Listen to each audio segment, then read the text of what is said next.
Hello प्यारे बच्चों, good evening. How are you? I hope you will be fine and okay. I am also fine and okay. I welcome you in SSP academy. जैसा प्यारे बच्चों आप लोगों को पता है कि ग्रामर में मैं पार्ट्स ऑफ स्पीच को मैं कवर कर रहा हूँ। नाउन को मैंने कवर किया, प्रोनाउन पर हमारा ये वीडियो चल रहा है। आज मैं इनडेफिनिट प्रोनाउन को कवर करेंगे और इनडेफिनिट प्रोनाउन को समझना बहुत जरूरी है, क्योंकि ऐसे इनडेफिनिट प्रोनाउन आपके वाक्य में आते रहते हैं और आप कंफ्यूज हो जाते हो कि इनका प्रयोग क्या है, ये सिंगुलर है कि प्लूरल है। इनसे किसी का नाम क्लियर नहीं होता। क्या लिखा है जरा सा देखिएगा। जिन प्रोनाउन से किसी निश्चित वस्तु या व्यक्ति का बोध नहीं होता है उसे हम वह इनडेफिनिट प्रोनाउन कहलाता है। न ये बताया गया है निश्चित वस्तु या व्यक्ति का बोध ही नहीं होता, आपको पता ही नहीं चलेगा कि कितने व्यक्ति हैं, आपको पता नहीं चलेगा कि कितनी वस्तु है।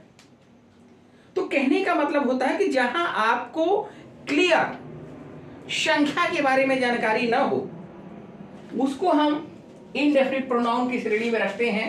और कई इनडेफिनिट प्रोनाउन यहां दिए गए, जैसे वन कोई पता नहीं, नन कोई नहीं, दे में कितने लोग हैं कुछ पता नहीं, ऑल में कितनी संख्या है क्या है कुछ पता नहीं, मेनी बहुत से कह दिया गया, फ्यू कुछ कहा गया लेकिन पता नहीं, अदर्स दूसरे कोई भी संख्या की जानकारी नहीं हो रही है, सम कुछ, एनीथिंग कुछ, नथिंग कुछ भी नहीं, समथिंग कुछ, समवन कोई, एनीबॉडी कोई व्यक्ति, नोबॉडी कोई व्यक्ति नहीं।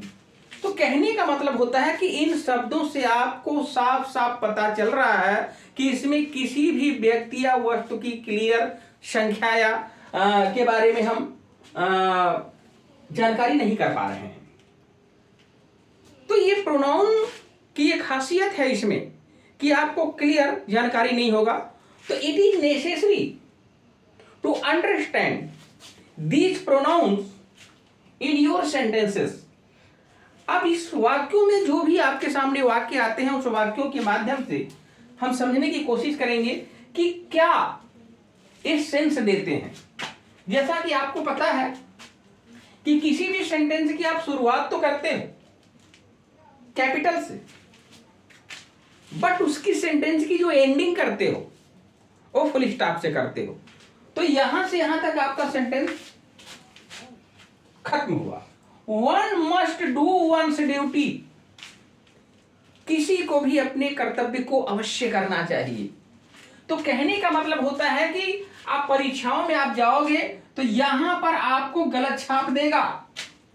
क्या छापेगा? आपके सामने हिज कर देगा और आप अचंभित हो जाओगे। लेकिन आज से याद रखिए, मोस्ट इंपॉर्टेंट कंसेप्ट समझने की कोशिश करिए। वन के साथ ही के साथ अपनी की अंग्रेजी आप हिज लगाते हो, लेकिन वन के साथ अपनी की अंग्रेजी वंस लगाई जाती है। तो यहां हिज जब देता है वन के साथ हिज तो गलत होता है। आपको ध्यान देना है कि वन के साथ जो भी आप जानकारी रखते हो वो आपके सामने बिल्कुल क्लियर होना चाहिए। ये हिज नहीं होता है। अगर यहां पर कर दिया जाए ऐसे हिज किया जाए तो गलत होगा भाई, क्योंकि जैसा सब्जेक्ट होता है वैसा ही आपका ये प्रोनाउन आता है। तो यहां वन, हम इनडेफिनिट प्रोनाउन की जानकारी कर रहे हैं। वन क्या है? इनडेफिनिट प्रोनाउन है। कोई, किसी को भी कहा गया, तो यहां पर आपकी गलती है। तो वन के साथ अपनी की अंग्रेजी याद रखिए। मोस्ट इंपॉर्टेंट क्वेश्चन है आपके सामने, क्या होता है? वंस। तो आपको एक चीज ध्यान देना है कि शब्दों की जो सही सजावट करनी है वाक्य में, वो ग्रामर सिखाता है, वो सिंटैक्स सिखाता है। ओके?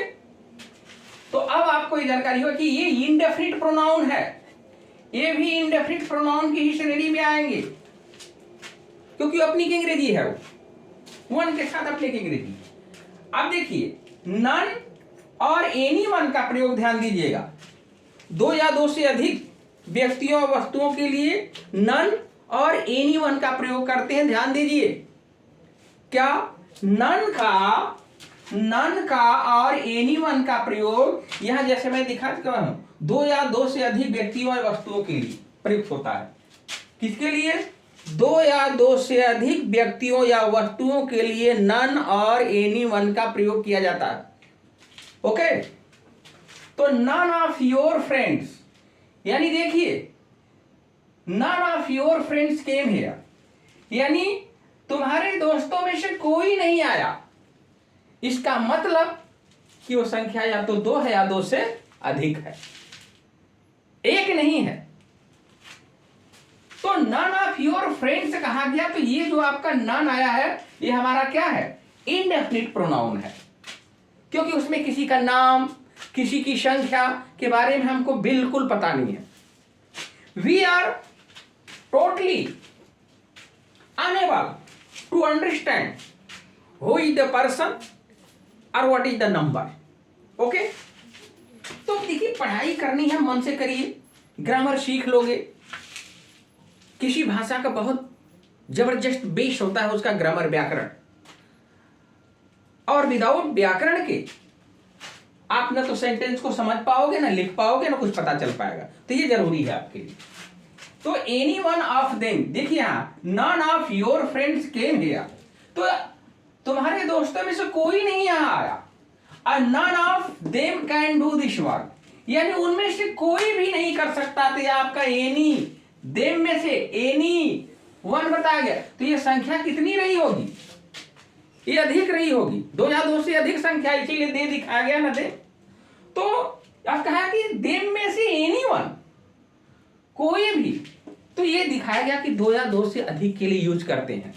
तो any one of them, any one अकेले आ गया तो कोई बात नहीं, लेकिन दो या दो से अधिक के लिए यूज करते हैं इसको। तो any one of them can do this work.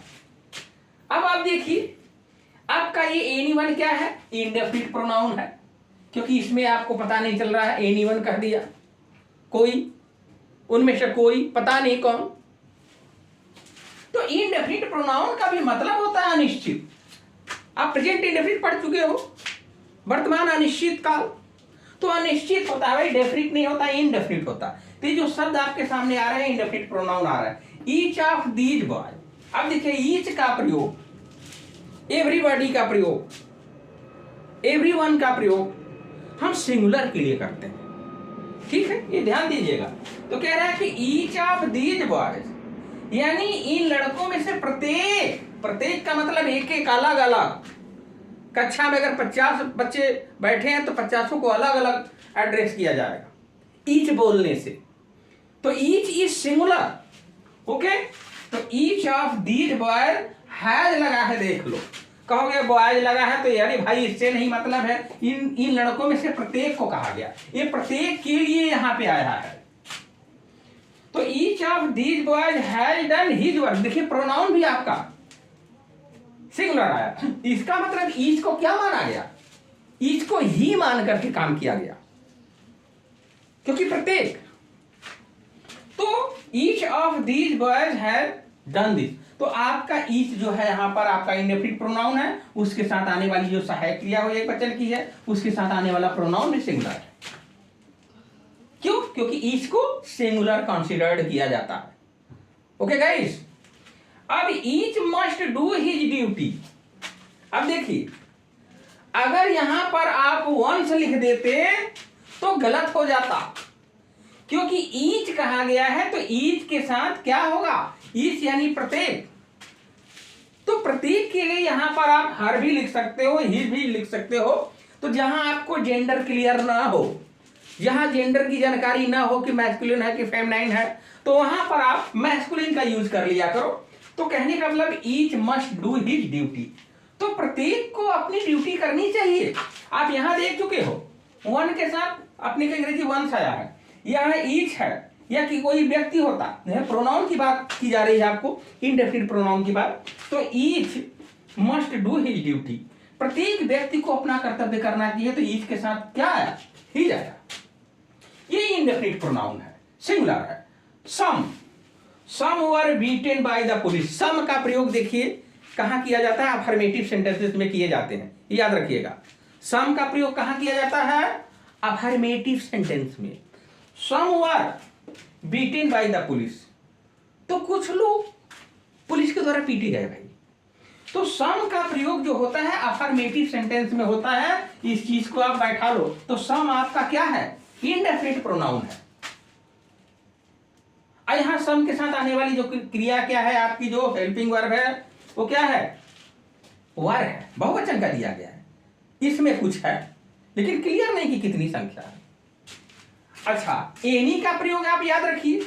Any का प्रयोग जो होता है, एनी का खास रूप से याद रखिए, एनी का प्रयोग निगेटिव में करते हैं और इंट्रोगेटिव में। कहा मैंने बताया, ये एनी का प्रयोग जो होता है, ये एनी का प्रयोग जो होता है वो निगेटिव सेंटेंस में किया जाता है और एनी का प्रयोग इंट्रोगेटिव सेंटेंस में किया जाता है। देख लीजिए आप। तो we did not see any of these boys before. We did not see, we did not see, हमने नहीं देखा any of these boys before, यानी इन बच्चों में से किसी को हमने पहले नहीं देखा। तो we did not see any of these boys, इन लड़कों में से किसी को भी पहले हमने नहीं देखा। तो एनी का प्रयोग कहां किया गया, एनी का प्रयोग किया गया निगेटिव सेंटेंस में। ओके, फिर देखिए, can any of you do this work. तो आप में से कोई, क्या आप में से कोई, क्या आप में से कोई, एक तरह देखिए, आप में से कोई, एनी का प्रयोग किया गया है। ये सहायक क्रिया पहले है तो कैसा सेंटेंस है, एसनो टाइप, इंटरोगेटिव सेंटेंस। तो मैंने जैसा कि मैं बता रहा हूं कि एनी का प्रयोग निगेटिव और इंट्रोगेटिव में किया जाता है और सम का प्रयोग अफर्मेटिव में किया जाता है। इस बात को दिमाग में बैठा लीजिए। इसके बाद आपका आ रहा है मेनी हैव गॉन।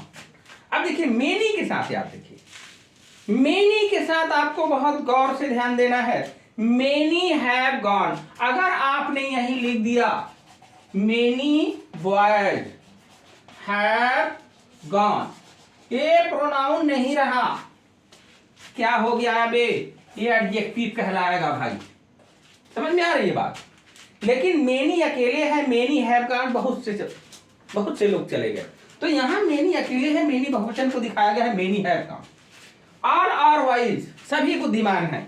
अगर यहां कह दीजिए ऑल बॉयज आर वाइज, तो यहां भी आपका क्या हो जाएगा, ये अगर आप मेनी के साथ कोई नाउन जोड़ोगे तो एडजेक्टिव होगा, मेनी के साथ नाउन हटा दोगे प्रोनाउन हो जाएगा। कौन सा प्रोनाउन होगा, इंडेफिनिट प्रोनाउन होगा। आल के साथ कोई नाउन नहीं जुड़ा है तो प्रोनाउन कहा जाएगा, आल के साथ नाउन जुड़ गया एडजेक्टिव हो गया। इन सब बारीकियों का बहुत ध्यान देते हैं। तो ये जितने आपके दिए गए आप देख लीजिए, वन है, नन है, दे है, आल है, दे में भी क्लियर है, दे आर वाइज भी बुद्धिमान है, कितने हैं संख्या पता नहीं। तो ये आपकी मेनी है, फ्यू है, अदर्स है, सम है, एनीथिंग है, नथिंग है, समथिंग है, समवन है, एनीबॉडी है, नोबॉडी है। तो ये सब अनिश्चित सर्वनाम है, इनका प्रयोग करते वक्त आप ध्यान दीजिए। ओके, तो गहराई से आप इनका अध्ययन करिए, इनकी एक्सरसाइज बाद में आपको कराया जाएगा, तो आप इसको पढ़िए, वन बाय वन हम इसको कवर करते रहेंगे। तो thanks for watching, good luck, bye bye, subscribe और लाइक करते रहिए। ओके।